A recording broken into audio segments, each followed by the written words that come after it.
നടക്കില്ല. KSRTC പൊളിഞ്ഞു. അതുപോലെ തന്നെ ഭൂരിഭാഗം അണികളും അത് മനസ്സിലാക്കുന്നില്ല.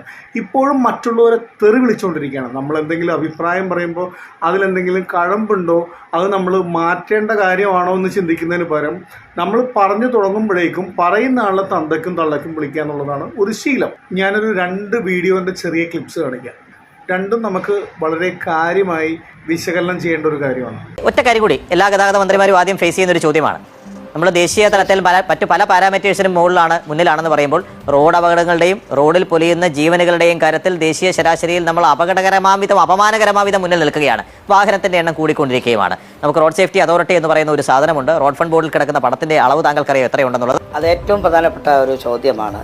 പക്ഷേ കേരളത്തിൻ്റെ ജനസംഖ്യ വെച്ച് നോക്കുകയാണെങ്കിൽ എണ്ണത്തിൽ താങ്കൾ പറഞ്ഞതിനോട് ഞാൻ എൻ്റെ ഒരു പൊതുവായനയിൽ നിന്ന് എൻ്റെ അഭിപ്രായം അതല്ല. ഞാൻ സൂക്ഷ്മമായൊരു മന്ത്രി എന്നാൽ എനിക്ക് പറയുമ്പോൾ വളരെ സൂക്ഷിക്കണം. എന്തായാലും 4000-ലധികം ആൾക്കാർ മരിക്കുന്നു എന്നുള്ളത് നമ്മുടെ വേറൊരു പാരാമീറ്ററും കൂടെ വന്നിട്ടുണ്ട്. മരിക്കാതിരിക്കുന്നവർ തന്നെ ഫെയ്റ്റലായിട്ടുള്ള ആക്സിഡൻറ്റ് പറ്റിയിട്ട് മരിക്കാതിരിക്കുന്നു, അല്ലെങ്കിൽ വളരെ സീരിയസ് ആക്സിഡൻറ്റ് വന്നിട്ട് മരിക്കാതിരിക്കുന്നവരുടെ സ്ഥിതിയും അതിൽ വലിയൊരു നമ്പർ ആളുകൾ ഈ മെഡിക്കൽ സപ്പോർട്ടിൽ നിൽക്കുകയാണ്. അവരുടെ വീട്ടിൽ ചെന്ന് നോക്കുമ്പോൾ നമ്മളവരെയൊന്നും പിന്നെ കാണുന്നില്ല. അപ്പോൾ അത്തരത്തിലുള്ള ഒരുപാട് പ്രശ്നങ്ങളുണ്ട്. മരണസംഖ്യ മാത്രമല്ല, ജീവിക്കാൻ പറ്റാത്ത വിധം, മൂവ് ചെയ്യാൻ വീട്ടിൽ നിന്ന് പുറത്തിറങ്ങാൻ പറ്റാത്ത വിധം അപകടകരമായ രീതിയിൽ കിടക്കുന്ന രോഗികളെ കൂടി, അല്ലെങ്കിൽ അപകടത്തിൽപ്പെട്ട ഹതഭാഗ്യരെ കൂടി കണക്കിലെടുക്കുന്ന ഒരു കണക്കാണ് നമുക്ക് വേണ്ടത്.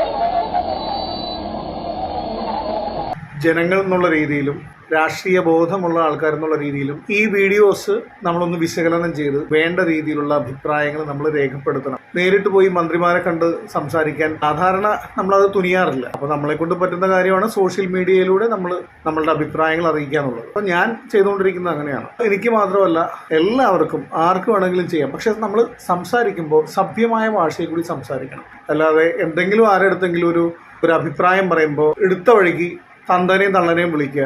പ്രത്യേകിച്ചും ഒരൊറ്റ പാർട്ടിക്കാരാണ് ആ രീതിയിൽ സംസാരിക്കുന്നത്. അത് വളർത്തുദോഷം നമ്മൾ പറയില്ലേ. ഈ വീട്ടിൽ അച്ഛനമ്മനെയും നമ്മൾ പറയില്ലേ, അവനെ പറഞ്ഞിട്ട് കാര്യമില്ല, അവൻ്റെ തന്തനെയും തള്ളനെയും പറഞ്ഞാൽ മതി എന്ന് പറഞ്ഞ പോലെ അത് വളർത്തുദോഷത്തിൻ്റെയാണ്. അത് ഇപ്പോഴും മാറിയിട്ടില്ല, ഇനിയും പെട്ടെന്ന് മാറുന്നു തോന്നണില്ല. പക്ഷെ ആരെങ്കിലും അത് മുതിരണം.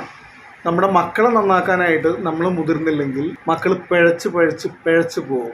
ആ രീതിയിലാണ് ഒരു പാർട്ടി. ഞാനിത് പാർട്ടിയുടെ പേരെടുത്ത് പറയാത്തത്, എൻ്റെ ഒരുപാട് നല്ല സുഹൃത്തുക്കൾ ആ പാർട്ടിയിലുണ്ട്. അങ്ങനെ പലരുടെയും നല്ല സുഹൃത്തുക്കൾ എല്ലാ പാർട്ടിയിലും ഉണ്ടാവും. അതുപോലെ ഒരുപാട് നല്ല മനസ്സുള്ള വ്യക്തികൾ ഉണ്ടായിരുന്നുകൊണ്ടാണ് സ്വന്തം പാർട്ടിക്കെതിരായിട്ട് തന്നെ, അവർ വിശ്വസിക്കുന്ന പ്രത്യയ ശാസ്ത്രത്തിനെതിരായിട്ട് തന്നെ അവർക്ക് വോട്ട് ചെയ്യേണ്ടി വന്നത്.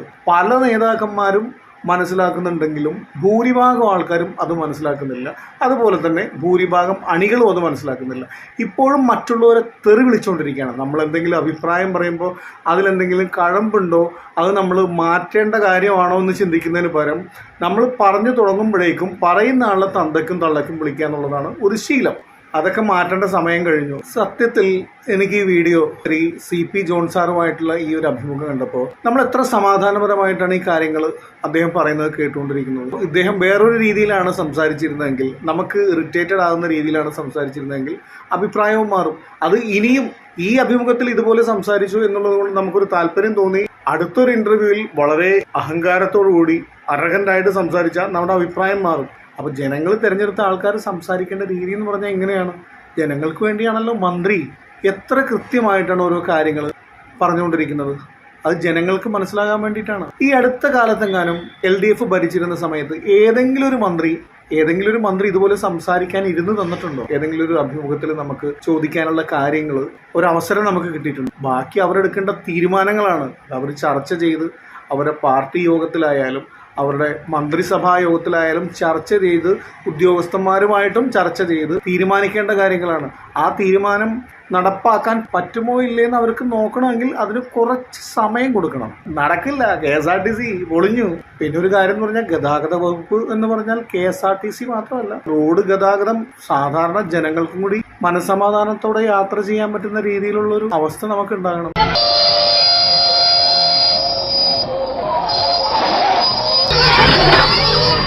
കണ്ടില്ലേ, ഇതിനൊക്കെ ഈ പ്രവർത്തികൾക്കൊക്കെ ഒരു അറുതി വരുത്തണം, അതിനൊക്കെ മുൻകൈ എടുക്കണം, അതിനൊക്കെ ഒരു തീരുമാനം എടുക്കണം. തെറ്റാര് ചെയ്താലും മുഖം നോക്കാതെ, പാർട്ടി നോക്കാതെ, ജാതി നോക്കാതെ അവനുള്ള ശിക്ഷ, അവൻ അല്ലെങ്കിൽ അവൾ, അല്ലാണ്ട് അവൾക്ക് പ്രത്യേക ഒരു പരിഗണന കൊടുക്കേണ്ട കാര്യമുണ്ടോ? തെറ്റ് ചെയ്താൽ, തെറ്റാര് ചെയ്താലും ശിക്ഷ കൊടുക്കണം. എൻ്റെ പാർട്ടിയാണ്, അല്ലെങ്കിൽ എൻ്റെ കൂട്ടുകാരൻ്റെ പാർട്ടിയാണ്, എൻ്റെ കുടുംബമാണ്, എൻ്റെ ജാതിയാണ് എന്നൊക്കെ പറഞ്ഞു നിർത്തിയാൽ ഈ നാട് ഒരിക്കലും നന്നാവില്ല എന്ന് മാത്രമല്ല, ഒരിക്കലും സ്വൈര്യമായിട്ടൊരു ജീവിതം ആർക്കും കിട്ടില്ല. ഈ 5 കൊല്ലം കൂടുമ്പോൾ മാറി മാറി ഭരിക്കാന്നല്ലാതെ, നമ്മൾ പറയും വെസ്റ്റേൺ കൺട്രീസിൽ അതുണ്ട്, ദുബായിൽ അതുണ്ട്, കാനഡയിൽ അതുണ്ട്, കാനഡയിൽ ഇതുണ്ട് എന്ന് പറഞ്ഞിട്ട് കാര്യമില്ലല്ലോ. ജപ്പാനിൽ അങ്ങനെയായി, ചൈന വളർന്നു, നമുക്കും വളരാമല്ലോ.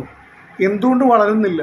വളരാനുള്ള ഒരു അവസരം ജനങ്ങൾ തന്നെയാണ് ഉണ്ടാക്കിയെടുക്കേണ്ടത്. ജനങ്ങൾ നന്നായാൽ തന്നെ മന്ത്രിമാരും നല്ല രീതിയിൽ തീരുമാനങ്ങൾ എടുക്കുകയുള്ളൂ. ജനങ്ങൾ അതിനനുസരിച്ച് പ്രവർത്തിക്കണം, അതിനനുസരിച്ച് ചിന്തിക്കണം.